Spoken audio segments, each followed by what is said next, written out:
Hello viewers, today I'm gonna show you how to fix network error problem on SuperVR Adventure. To do this, first check your internet connection and the code you have typed. After that, go back and go to your phone settings.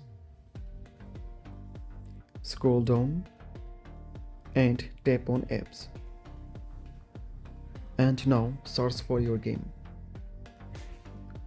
Tap on the game, scroll down and tap on storage. And now delete the cache file and go back.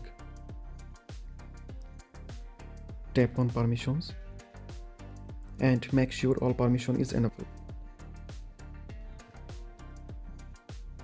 After that, go to your Play Store and now search for your game. Update your game.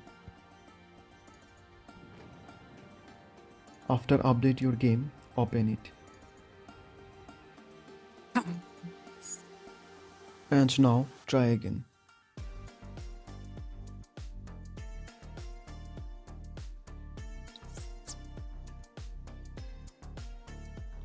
By doing this process, you can successfully solve your problem.